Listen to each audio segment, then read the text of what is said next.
It's truly a pleasure to join you all this beautiful Thursday morning.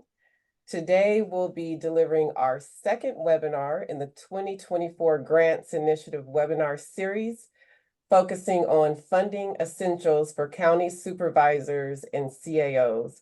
And before we delve into the webinar content, I'd like to take a moment and introduce Graham Knaus, the CEO of CSAC. Graham, would you kindly share a few words with us this morning?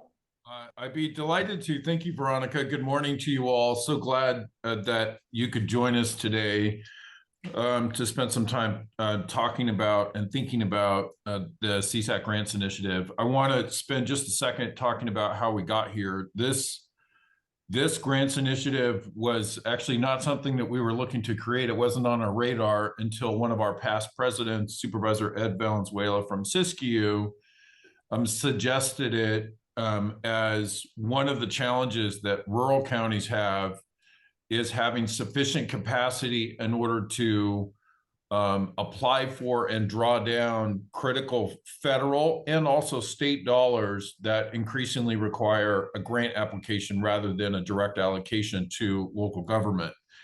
And as we began to explore it, what we learned was that problem is not just limited to rural counties. It also exists in a number of suburban and urban counties as well.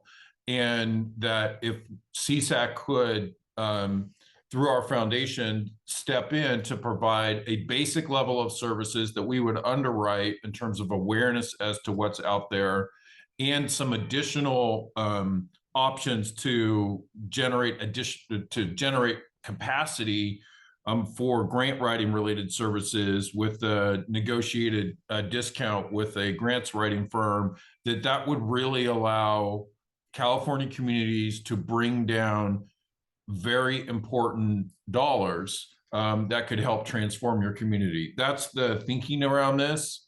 And we're really delighted to have folks that are proving the success of this on the front end. We've got a half a dozen or so counties that are participating already and a number that are in the queue. And so I really want to ensure that folks have awareness and can make the determination as to whether or not this is a good fit for your county. And if so, to what degree. I also want to highlight three folks that are here. One, always appreciate having one of the CSAC officers join us, Supervisor Jeff Griffiths, who's our first vice president, and he will talk about what's happening in Inyo along with his CEO, and also Paul Danchek, who serves as the chief operating officer for our foundation, so oversees this program in partnership with Veronica. So with that, Veronica, let me hand it back to you and we shall embark down the CGI road. Thank you, Graham, for that welcome and background. And let me just briefly introduce the Grants Initiative team who is on today. We have Paul Danchik, our Chief Operating Officer of the California Counties Foundation. And of course, we have our partners over at the Ferguson Group who have been with us since the beginning, delivering grant services to counties.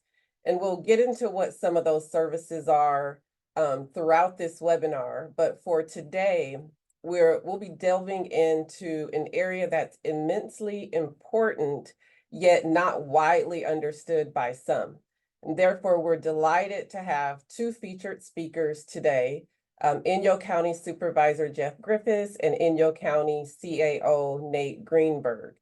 And we'll hear first from Supervisor Griffiths, who will share his perspective, experience, and insights on the grants process, identifying project priorities. And then next, he'll go into the nexus between county supervisors and CAOs in the process. Second, we will have the Ferguson Group team then provide us an overview of the federal landscape, the federal funding landscape and the grant cycle, and things that supervisors and CAOs should consider, such as timing, strategic planning, and coordination. Third, Nate Greenberg will speak to the CAO's perspective and role in the grants process. And we'll be posing questions throughout the webinar. And so if there are questions that you think of during the session, feel free to drop them in the Q&A chat box, and we'll be sure to make sure that we cover those questions either during the webinar, and if for any reason we do not cover every question, we will be sure to send a follow-up email.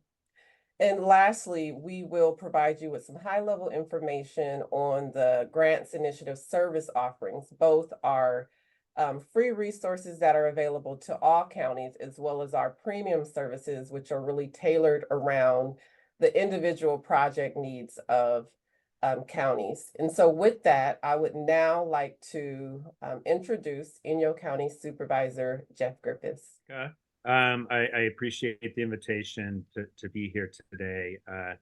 When I was first contacted by Christy about this, they said, "Oh, we want you as a subject matter expert," and I would say that is quite a bit of a stretch. I'm still learning this whole process, just like anyone else is. But the thing that I wanted to start off with is there's something that we hear from our constituents all of the time, and it's something that we may actually said time or two ourselves, is there's tons of grants out there, and we're not getting them. And there's this idea in the general public that oh, there's just like tons of money out there. And so we dipped our toes in these waters a few years ago when, as a county, before the Grants Initiative came about, we had a contract with the Ferguson Group, and we've had some success with that, and we've had some learning curves with that. But yeah, so as you can see from what's on the screen there, we're 1 for 3, and which, you know, certainly since we got a $8.5 million road project funded, it made the project worthwhile. And you know, that doesn't really include the sort of federal advocacy work that we've been able to do through the Ferguson Group. But the point that I like to make is with any of the grant projects, writing the grant is just one little part of it. It's not like you can just helicopter somebody in and they will know the project, know the history of the area, and just be able to make a magnificent application that showers you with money. Your staff still has to be intimately involved and basically writing the grant in a way before it gets to the experts in the Grants Initiative that are able to really tailor that in a way that is palatable towards the agencies that are awarding the grants. And it may take more than one time in order to have a successful application. So even though we had a couple of failed attempts in that, you know, I don't consider them failures, because we learned lessons and we prepared ourselves to make better applications the next time. But the one lesson that we've learned sort of ahead of all of that is the importance of planning. And right now, as a county, we're going through a strategic planning process, and we're looking to tie that process in collaborations with the Grants Initiative to what sort of grants we apply for. Another lessons that we've learned is, even when you get the grants, do you have the capacity within the county in order to administer that project and get it out the door and get it to fruition? So what we're doing right now and how we're currently utilizing the Grants Initiative is to engage in that planning process and really be strategic about what projects we choose, what funding is available at any particular time, and do we have the capacity to complete that project, and is that project really one of our top priorities for a county? So I look forward to learning from the rest of this webinar and answering any questions that may come up that I may have any insight on. Thanks. Supervisor Griffiths, I do have a first question for you. And that is, what brought the county to develop and implement a comprehensive grant strategy? So I hear what some of the challenges were, but can you speak to what that process looked like, who was involved, and what that strategy entails exactly? Yeah, so I think that it first flows from the strategic plan that the county is doing. And we cast a wide net at the very beginning, including obviously supervisors, elected officials, our partners, but also the public as a whole. And we made a public portal where people could tell us what they think is important. And then through that process, as we're in the stage right now of collating all of that information and prioritizing it, putting it into separate areas, and really making the hard decisions of winnowing down what's important and what's not. And then through that process, we can engage the Grants Initiative to help us know what the funding landscape is and what our best chances are. And you touched on this briefly, but help us understand, how involved your office is on that side of the house and how you interface with staff on the CAO side of the house. Yeah, so I would say there's two sides of that. There's the front side of that is me being the elected official who's the interface with the public, is really being able to communicate with my staff what the priorities of the public are. And then the other side of that is engaging with the CAO and the department heads to really understand what the capacity of each of the departments in the county as a whole are, and trying to be able to communicate that back to the public of what's feasible and what's really not feasible. Thank you, Supervisor Griffiths. Those are great insights. We don't have any additional questions that are in the chat right now, but I'm sure if you will be staying on with us, we will circle back with you for some follow-up questions as we navigate through our webinar. And so thank you very much for those insights. And we'd now like to transition into talking about the federal funding landscape as well as the grant cycle and the relationship between the county supervisors and the CAOs in that process. And so with that, I'll turn it over to Christy and your team to take it away from there. Perfect. Thank you, Veronica. And thank you, Supervisor, for setting the scene and what we're talking about today, which is really this portion of the webinar, we're going to walk through some basics and high-level overview of the federal funding landscape.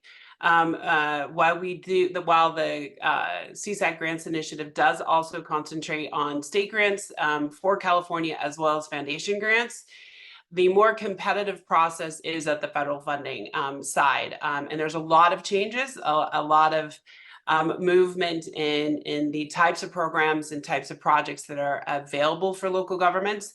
So this presentation and this education portion of the webinar is really focused on the federal level.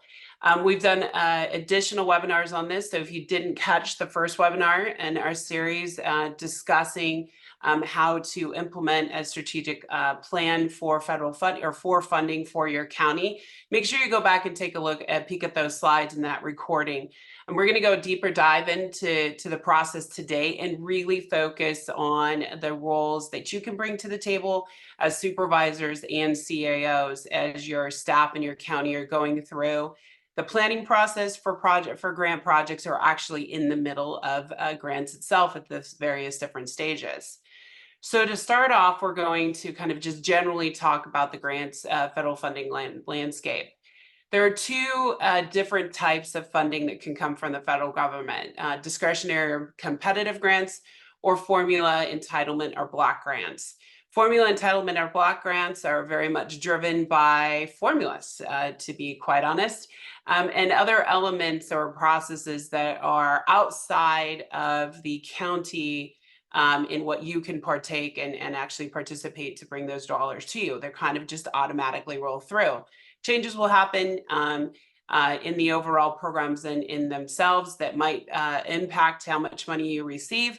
But generally speaking, you can't really touch those dollars or impact those dollars and how much come to your county. Discretionary and competitive grants on the other side are completely different. That's what we're looking at here. That's what the Grants Initiative is really designed to do, is introduce counties to the discretionary and competitive grants and make you more successful at obtaining them. So how much funding is really available? On an annual basis, there's approximately $1.1 trillion of federal dollars grant spending that goes to state and local governments. Now, keep in mind, some of that is mandatory. Remember when I talked about all the formula and entitlement and block grants, that's where that mandatory funding comes in, where there generally isn't that much difference in the way that they are distributed. However, there's about $334 billion in discretionary grants that are available state and local governments. This is just for 2025. So you can, that's a pretty good size amount of dollars. And that's on an annual basis. So this might change slightly from year to year, from federal fiscal year to federal fiscal year. But generally, we see about that much money going available for state and locals on an annual basis. I'm sure you've all heard about the infrastructure package and the bipartisan infrastructure law, or the IIJA. It's called a lot of different things. But the heart of the matter here is that this was a monumental package that was passed by Congress to set an additional $1.2 trillion overall over 5 federal fiscal years for infrastructure-based projects. The basis for this law was actually the Transportation Reauthorization Bill, and then Congress added additional modes of infrastructure to the package overall. The key takeaway here is that it's $1.2 trillion over 5 years. If you recall, there's about $334 billion available to state and locals for competitive grants on an annual basis. So if you think about that annual funding that occurs on a year-to-year basis, as a big bowl of ice cream, the BIL funding is on top of that. So that's kind of the whipped cream and cherry on top. It adds to the buckets, and in most cases, about 73% of the funding that was authorized and or appropriated through the bill or through the law went to existing programs. So it just added to that base of funding, federal funding that was available to state and locals. About 27% was authorized through new programs and or appropriated to new programs. Those new programs, I like to say the big winner was the utility side, and in particular the energy side. So we saw a lot of new programs being developed out of the Department of Energy, in USDA in particular, that were devoted to helping invest federal investments in local infrastructure related to utilities, mainly on the energy and public power side. So that's a good kind of lay of the land in terms of the available funding, not only on a regular basis, but also on in the additional funding that came from the BIL. I'm sure you've also heard about the IRA, which is actually, we're not going to dig deep into that. We do have documents that go over that as well. Most of that funding actually is going out in the form of formulas and incentives. So there's very few actual competitive grant programs that came out of that bill. So we're not really talking about that today. So where is this funding going? We hear a lot about the federal priorities from the different funding agencies, and there are trends. There's trends by administration. There's trends even within administrations and how these dollars, where they would like to see this go. For those of you, I'm sure that most of you have heard about the Justice 40 initiative. This is an initiative by the current administration where they're looking to invest federal dollars into disadvantaged communities, as well as in ways to address climate change, clean energy, clean transit, housing, workforce and training development, and addressing clean water and wastewater infrastructure. There's an entire process in place to understand if your community or elements of your community fall into a mapping tool through the Climate and Economic Justice Screening Tool, it's called. That's generally the number one tool when it looks to when agencies are looking to see if an area is in one of the census tracts or regions within the country that the Justice 40 initiative is pointed at. Keep in mind here, that is a click. So those of you who are looking at this on your computers later or on the slides, you can actually click into that hyperlink and it takes you into the tool. We're going to do a lot deeper dive into the concepts of the Justice 40 initiative in our next webinar. So I want you to make sure that you look at the end of this webinar to be able to sign up for that. One thing to keep in mind here is that doesn't mean that if your project isn't in a disadvantaged community or meet one of the Justice 40 initiative elements that it isn't unfundable. The federal government is still very much funding projects outside of the Justice 40 initiative. This is just a trend that we're seeing being written into, or elements of this are being written into a lot of the federal notices of funding availability that come out. Some other areas that we're seeing the federal funders concentrate on is, again, that underserved and disadvantaged communities. So even if it isn't necessarily tied to the Justice 40 initiative, we are starting to see that those elements are written into notices of funding availability. We're also looking at ways to look creatively at that and expand what it might be. So in some cases, you might have a project that benefits those communities, but isn't located in that. Those are elements you want to write in. Those are elements you want to feature. Resiliency is still key, especially when it comes to infrastructure programs. The federal funders want to invest and use those federal dollars to further resiliency of the nation's infrastructure. Labor continues to be a big priority for the federal agencies, as is job creation. While it isn't, there's less of a trend in sort of the one-to-one, how many dollars will be spent and how many jobs are created. Those elements are generally ones that the federal funding agencies want to see incorporated into the grants and those awards that they're granting to communities. One thing to keep in mind here is the agencies are still very much adapting. We like to just set this tone on that because we are seeing that the process, which we'll get into a little bit later, is taking a little bit longer than normal. A lot of that has to do with the amount of money that the federal agencies are now dealing with. They're looking at the regular appropriated funds coming from Congress in addition to the dollars and the programs that were authorized and appropriated through the BIL and IRA. The BIL and IRA are a few years into their development, so we're starting to see the agencies roll a little bit, for lack of a better term. But there is a sense that sometimes these solicitations are short and you're hurrying and rushing, and then you have to wait for a long time. That's it. That's normal. And a part of that is because these agencies are still adapting to just the tremendous amount of dollars. And in the cases where they're developing new programs or where Congress changes the priorities or where the administration changes the priorities, they're having to adjust along the way. And politics are always involved. Grants in and of themselves are inherently political, either directly or indirectly. Some are more directly connected to the political side, but ultimately grant programs are Congress's way and the administration's way of meeting the goals of their administration in a way to accomplish and incentivize certain types of behaviors and certain types of programs. So these are just kind of general things to keep in mind when you're looking at how much federal funding is available and really where those dollars are going. Now we're going to talk a little bit about the grant cycle. If any of you have did participate in our first webinar, you learned a little bit about this. We kind of dove deep, and we have additional resources through CGI where we take you through each of these different components.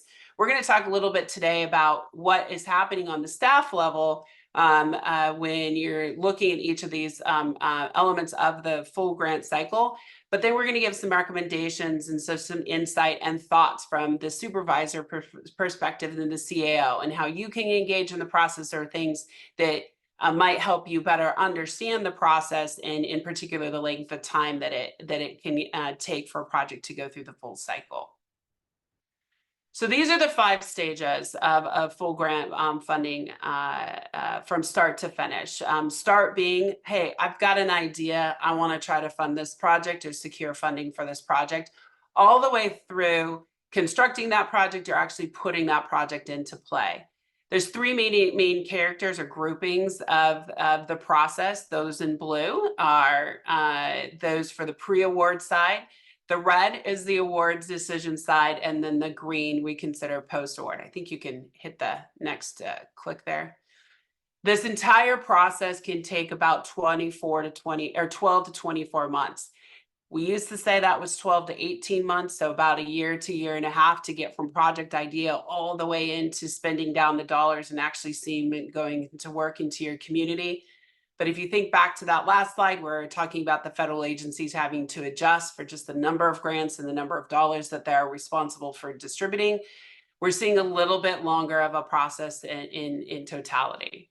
So again, you're looking at 3 different stages here: pre-award, award, and post-award, all vitally important to the overall process, and all steps that are being taken at different levels by your staff in the counties. So I'm going to go into a little bit of each one of these steps. So the first thing that you do is identify your needs. This is just figuring out which projects you want to prioritize and which projects you want to seek funding for. So as those project lists are being developed, sometimes it's as basic as we need roads funding. And then you need to get that into, we need funding for Main Street USA and an interchange to the highway, something along those lines. So you can have different priorities, different stages of projects. Things to keep in mind as a supervisor and a CAO is to provide guidance on those prioritizations.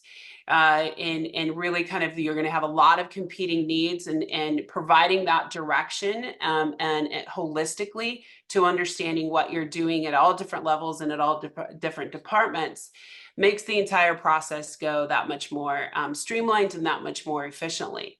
And timing matters. A lot of times you'll have projects kind of at different stages, and you may need to it might not be your top priority, but it's ready to go for a grant that's available and ready. So you kind of move it up into that prioritization to advance it down the way. And be aware of the funding landscape. Not all projects are going to fit the funding priorities. We talked a little bit about what those funding priorities are from a federal administration, but you might need to identify additional projects that do meet those goals, or might need to tweak or modify your priorities to make them more competitive and figure out ways to get them to fit into the priorities or point towards the priorities of the funding agencies. Overall, you also need to, from the very beginning, start to consider those resources required to make the project a reality, assembling a dedicated team, and then starting to look at the match requirements in total project funding, almost exclusively across the board. And in most cases, grants will need a match. Even in those grants where it is 100% federal funded through the funding agency, they like to see a little skin in the game. They like to see that you're investing in it in some sort of capacity. There's ways to go about that, but these are kind of elements to think about from the very, very beginning. Even if you're just looking at, I need roads or money for roads. The team prospect, or the assembly of the dedicated team here, is going to take you through all of those 5 steps. You'll probably hear me talk a little bit about the team elements later on in these different steps, but making sure that those resources are there from the beginning is critical. The second step in the pre-award process is the research side. So this is where you've identified, staff has identified their project. Now they're trying to match it up with the program. How can you guys participate in that? Again, understand the timing. Sometimes it isn't a perfect fit. And a lot of these programs mostly are cyclical in nature. There's somewhat of a pattern to that, where we'll see grants, the same grant program solicited and due dates due around the same time every year. But there's no longer a grant season. There used to be, but that's no longer across there. It's really across the board all year long. We're seeing solicitations and due dates coming out of all the different agencies. So you need to understand that. In some cases, you might have a perfect project, but you just missed the deadline, or you don't have enough time to get that project ready to be competitive. So that's where you can just slate it for the next year and start that planning and understand where you're at. This is where grants calendar can come into play. Each department might have their own, but understanding that from a holistic perspective and from a countywide perspective is very beneficial to the process. You can attend informational sessions and webinars. This is a trend we're really seeing from the federal government in particular, and at the state level. Almost all of the funding agencies are holding informational sessions or webinars, or expanding their resources online through dedicated websites where there is a lot of funding granted requirements and information there. But a lot of times with those webinars and those sessions, you get to hear from the program managers and the program experts, and they'll give you tidbits on what they're looking for and different elements of the package and the funding that you need to consider. And then facilitate engagement. In particular, this is where the community engagement comes in and fostering those partnerships and relationships. Anytime you can write in a community engagement process or identify partners and relationships to the benefit from the grant funding, you're going to have a more competitive grant application across the board. So this is really where you as supervisors and CAOs can engage in that, identifying those partnerships, getting out there and talking to folks and bringing them in, even at the very beginning stages of the grant process, when you're even just identifying the programs that you're going to match with your projects. So the third step of the pre-award process is the grant solicitation period, AKA writing the grant. Again, this is where you're looking at the staff capacity side, making sure that there is enough resources in time for your staff to develop that and write that grant application. In the same way that we don't exactly know when solicitations are going to come out, we also don't see a consistency in the length of the solicitation. We have seen some very involved, very expansive technical grants be due in 4 weeks, which is an anomaly and on the rare side, but typically you need to be prepared for that. So having your staff kind of dedicated and outlined and ready to go is key in giving them that time to write the application. Make sure you're ready to do those resolutions and letters of support and commitment. A lot of times you can have those ready prior to the solicitation out, but especially in the resolution side, make sure you give yourself enough time and a buffer to put anything that would need to be approved by the board on an agenda. So you can quickly get those resolutions and those letters of support and commitment to your grant writing team, so that they have them ready to go and add them into the package that is submitted. In most cases, they can't be submitted afterwards. And so you want to try to make sure you have as much of that in line in the grant writing process. Now we're going to move from the pre-award side to the award side. This is kind of the fourth step in the process of the second part of the cycle. This is the waiting game. This is where you've put together this great, very competitive application period, and then you have to sit. And typically this can take 6 months, which is frustrating because you're just waiting and waiting to understand what's going on. But this is your opportunity, especially on the supervisor side, to advocate for the project and secure political support. Remember how I said grant letters of support can't go in after the grant application? Most of the time, I can't say 100% of the time, but most of the time, if it's a federal funding agency and it's a federal grant, they'll accept letters or any type of communications from a member of Congress. The same can be true, not 100% of the time, on the state side, but generally speaking, there's a way for your state and federal delegation to help put that political support and give that. So keep that in mind, that even though it's a waiting game, there's still ways to be involved in the process.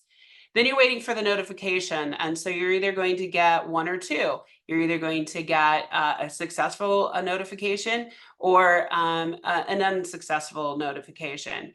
Obviously, if you win the award, you want to get out there, thank your projects, promote the grant success as much as possible.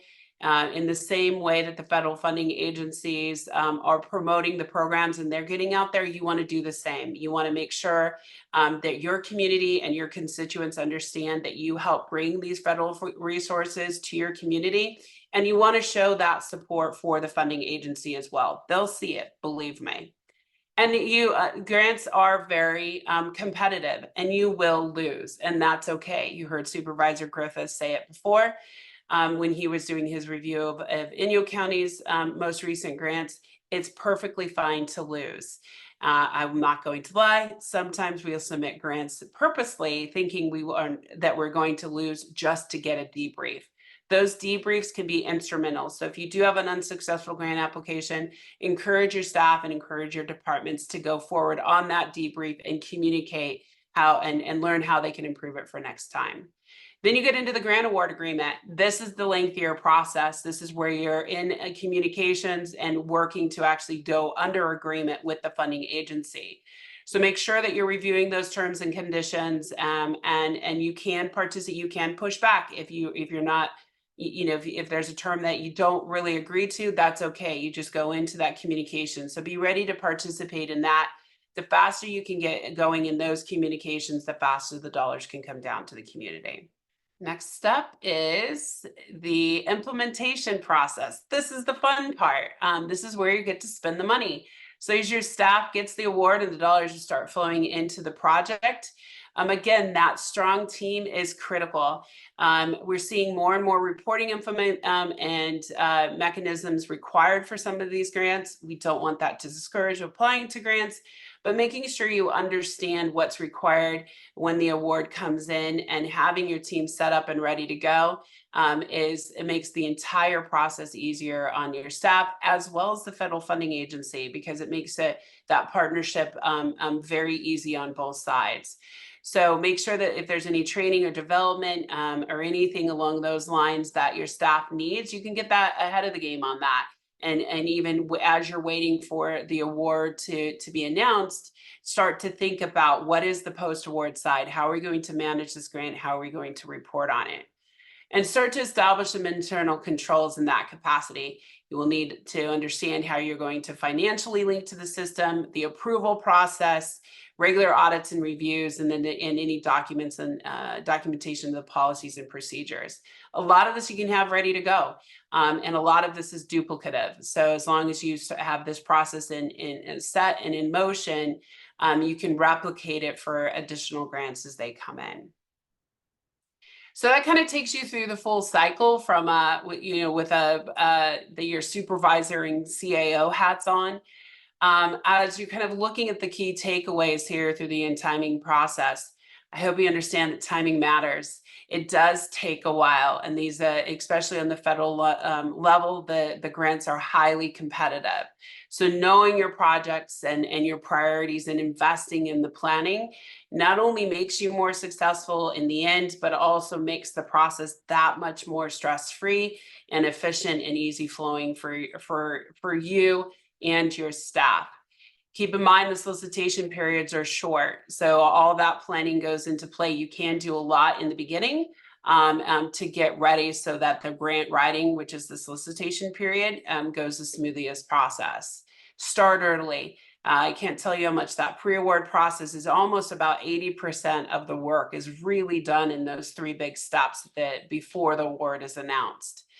And keep in mind that you have to be very cautious about starting a project before the contract and the award contract. That makes it tricky in some cases, especially if the solicitation period is longer than expected, or the review process is longer than expected. So kind of understand that could be some, tweaks to your project to make sure that you're not spending any of those dollars or doing any of the work prior to going under agreement with the agency. And make sure that you're always looking for feedback from your staff, from your departments, as well as the federal funding or the agencies themselves, to understand how that grant management can come into play and understand where you can continue to improve the process and adapt. Because there are changes happening, like I said, even within the administration and within different departments, we see different priorities coming out and even just different application periods coming out every year. So that's kind of the key takeaways from a supervisor and CAO perspective as you go through those 5 major parts of the grant cycle. So I think now we're going to going back to hearing from Inyo County side in terms of how they're tackling this. You heard Supervisor Griffiths talk about how they started to invest in a strategic grant funding process. CAO Greenberg is actually going to walk us through that a little bit and talk a little bit about how Inyo County is setting that process into motion. Great. Well, thanks very much, Christy, and appreciate all of the background that's there. It is helpful for me to hear it as well and be reminded of the complexities that are there. And so what I want to do is just spend a few minutes and talk a little bit about that strategy piece and also the resource component and, sort of the role that each of those play in recognition of the fact that grants are sort of one tool in the overall box that we have to execute and secure funding necessary to complete a project. And I think just a couple of thoughts that flashed in my mind as I was listening to Christy speak and Supervisor Griffith speaks is that, really the timing on these things, the calendaring, and a clear understanding of what it is that we're actually trying to seek out funding for is critically important. I mean, what are we actually applying for in grants? It's great and easy to say that there's all this money out there, but does it actually fit our need? And I think the challenge that was also mentioned with respect to timing for applications and having a grants calendar, it's really critically important that we understand as administrators, as supervisors, as staff, that we need to align the resources as best we can in order to be successful in writing a grant that really meets our needs. And that sometimes requires a fair bit of background work and preemptive work before we can even get there. And so I just want to kind of walk through some of our internal thinking and some of what's been in my head over the last year and a half or so as I've been working through sort of developing a program and a system internally to address this. And it started with my board approaching me about a year ago and saying they wanted to hire a grant writer for many of the same reasons that were already articulated on this webinar. There's all this money out there and we're not getting it. And at the time, and really still now to a large degree, what I knew and realized that writing the grant was really one component. It was one critical component. I mean, finding and securing funding to execute a project obviously is imperative. But once that funding's secured, there's a whole other set of needs out there that arise. And so many cases, accessing the funding may be one of the easiest parts of the package and the process. And so before I talk too much about how we interface with the Grants Initiative, I just want to spend a few minutes talking through the structure of what we've created in Inyo to try to help facilitate and expedite some of this and being as successful as possible. And so I'm going to go back to some of what Supervisor Griffith said, which is really how do we align leadership priorities with respect to a grants effort. And it really, in my mind, is this sort of three-legged stool that are independent of one another, but very much related. And a lot of what we are working on at a high level is a strategic plan. And really, what are the priorities of the organization as a whole, and making sure that we understand where we're trying to get to in the next several years. if we're only out there looking at grants, then, you know, the tail's wagging the dog, in my opinion. We're finding money to execute a project, which may or may not be the highest priority. And sometimes that's okay, but if we've never identified that thing as a priority, we may or may not be either successful in getting that grant in the first place or even focusing on the right thing. The next big part from my standpoint is how you translate that strategic plan into a work program. And really the work program is the foundation behind why you need money in the first place. We are seeking funding to build a specific thing, a project, execute on an initiative. And really we need to understand how we are trying to find money relative to each of those unique projects or components that are within that work program. And the third leg of the stool is the budget, because as I said, in some cases, you know, grants may be one component of the financial pro forma for that thing. In many cases, we need match money. We may need more than one grant. We may need a blend of things, and we have to understand what is possible within our current budget and really how do we leverage that and integrate those things as effectively as possible. What we've stood up here within Inyo County is a project management office, and admittedly this is very new and we're just kind of starting to take flight with it, but we're seeing some early successes already, which is exciting.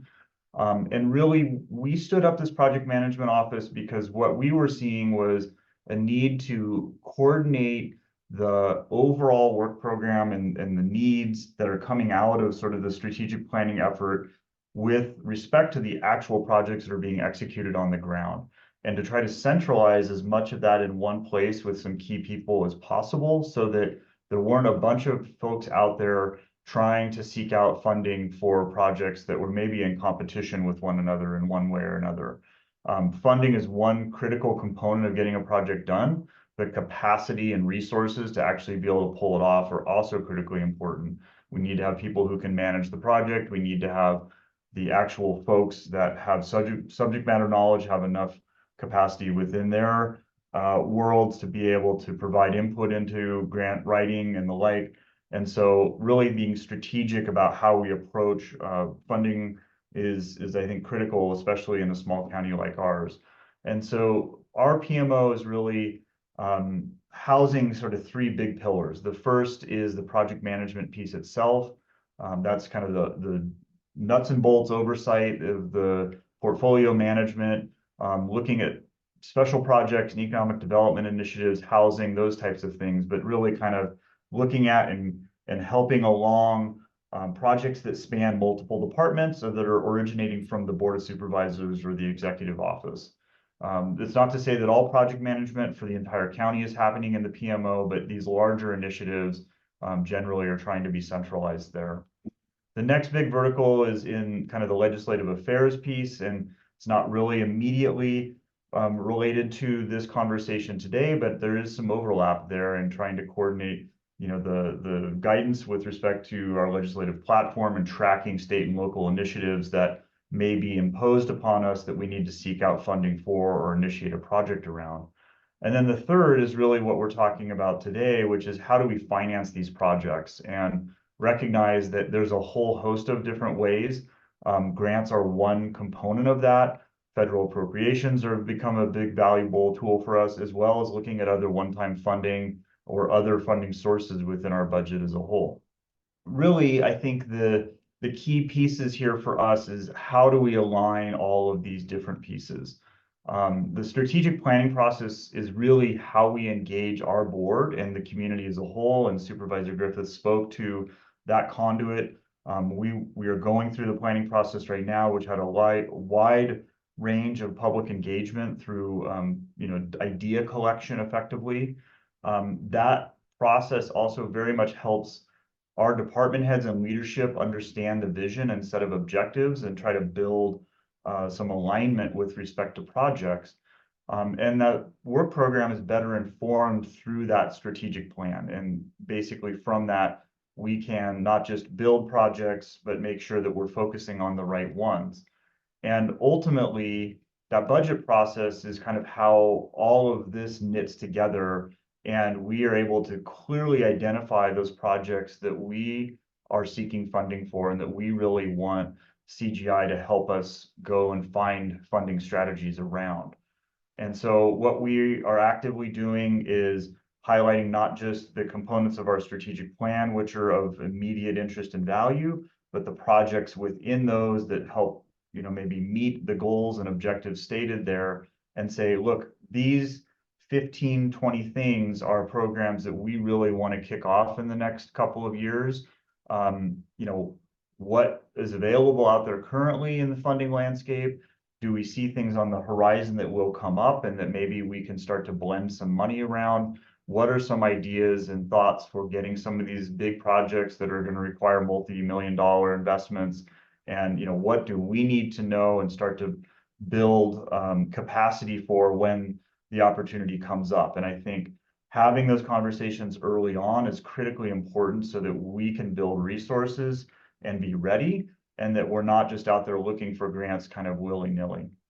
And so I guess I will just kind of close by saying that, again, I think that the grants are one critical tool in the box, and the value that the CGI and the strategic grant kind of program and initiative as a whole brings is that we have seen, as Supervisor Griffith said, the quality of our grant applications go up through those engagements, because we have been able to bring in resources to better understand the grant landscape and what is needed to be a high scoring application, and basically match that with our need and subject matter expertise, so that when those grant applications are being written, they're going to be at the highest level of fidelity possible, and the best possible chance of actually scoring well in those evaluations. And so I really think that it starts with having a comprehensive understanding of what we're trying to achieve, and then bringing in the resources as appropriate to sort of help us get to those places as effectively as possible, whether that's through grants or any other initiative. So that's what I have to share with you today. Thank you, Nate. It's definitely, I think, a unique way to address this, and looking at it from multiple angles. Can you talk a little bit about the priority projects that you're looking at, not individually what they are, but how you're aligning those projects in and soliciting those projects from either your staff, and I think you mentioned the community as well. How does that process work? Yeah, so we've kind of gone about it through a multi-directional approach. And so we started with existing projects that have been identified through either past administration or budget process or internal requests, things that have been identified by department heads or otherwise were stated in the community. And those things, we had a list and a backlog within our existing project portfolio, and some of those were not funded, and those kind of fit into the conversation of today. The next big one was direct input from the board around their priorities that they see and us wanting to focus on, and maybe areas to invest over the coming years. And then the third is the community directly. And that process was driven by a public engagement effort where folks were able to submit ideas into this strategic planning portal. And some of those were projects, some of those were sort of objective oriented. And as Supervisor Griffith said, we basically spent the last several months trying to rationalize that and really refine it to aim at the things that have the highest value and the most immediate impact on the community as a whole. And how are you envisioning that, or what are your hopes and goals of taking a more strategic approach to looking at funding in a variety of ways, as well as budgeted and the management of the grants? What barriers or obstacles are you hoping that helps you address and overcome as you look forward to the future in this? Yeah, I mean, I think the biggest thing, in my opinion, is capacity. And I think that part of the reason that we see CGI as being a really valuable partner in this is that capacity. And I think going back to the comment or the request of my board to hire a grant writer early on was, to me, I mean, that's something that we can lean on somebody else to help us with. Writing the grant is obviously critically important, and having the right person to do it is very important. But ultimately, we are stretched thin. And just because we win a grant, we have to be able to carry out and execute that project.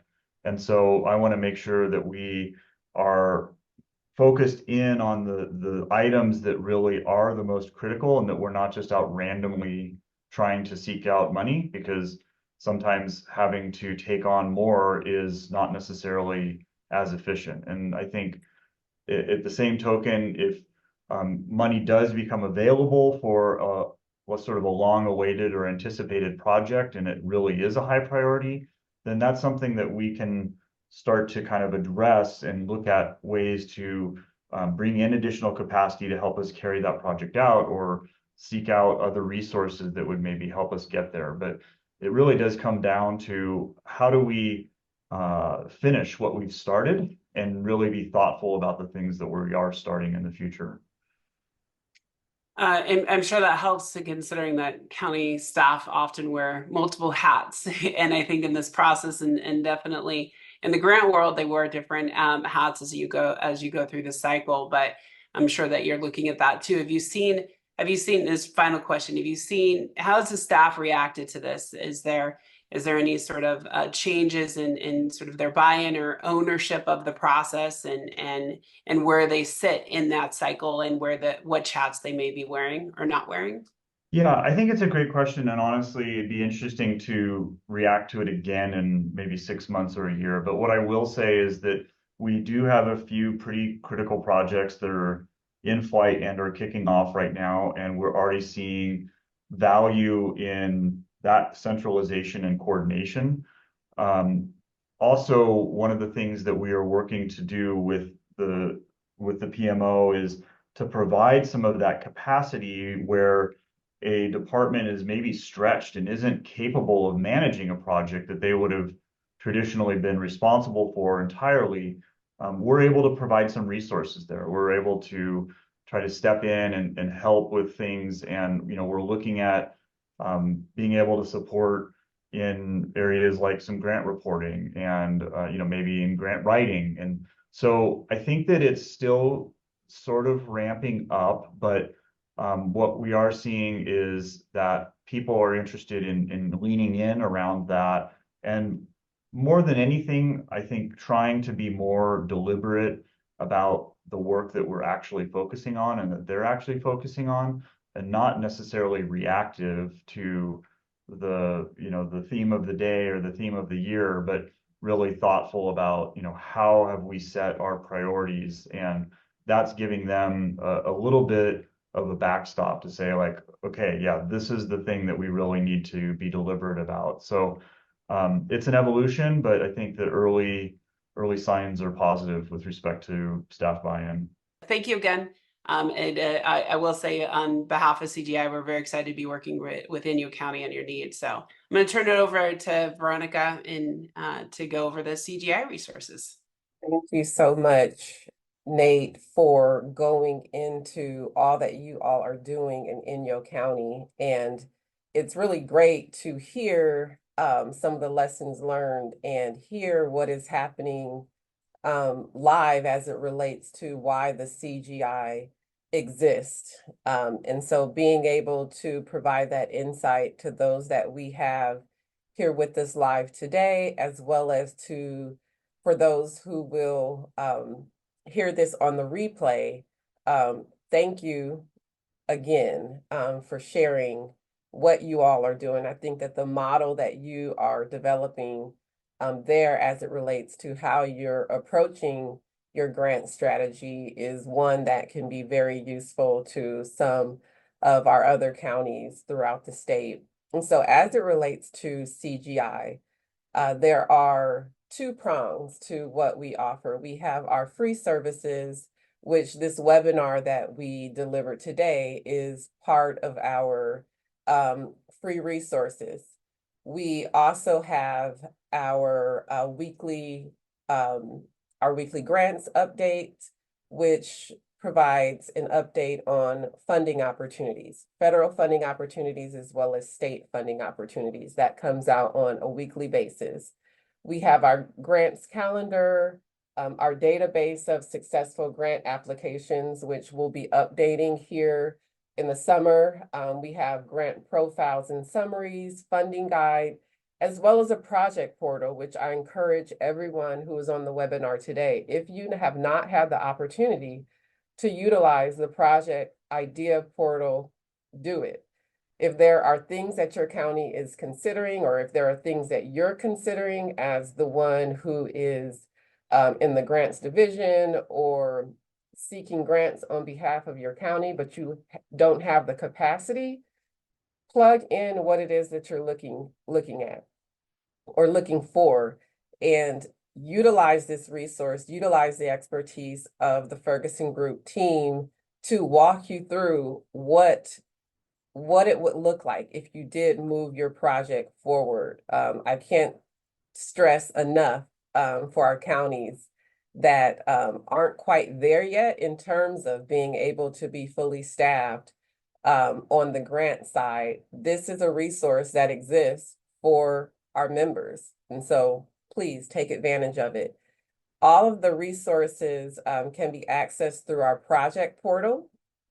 If you go to CSACGrantsInitiative.org, it will direct you to our project portal where all of these resources can be found once you are logged into the portal. So if you don't have access, have not had access in the past, reach out to us so that we can make sure to plug you in to these resources.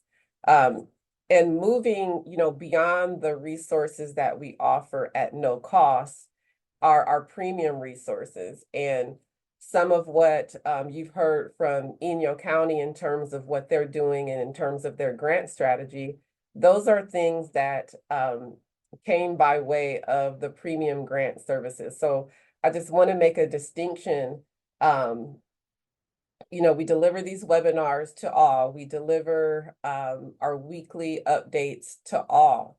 But with the premium services, we really dive into the needs, the specific needs of the county at the county level. And so it's based on what your goals are, what projects you're looking at, and we tailor it around your specific needs. So whether it's through our annual packages, which we're in the process of making some updates to our premium packages, we have a la carte grant writing services. If you need assistance with individual project grant writing, we are here to support that. We're supporting Sacramento County right now on a grant. I think I saw a couple of folks from Sacramento County here today on the webinar.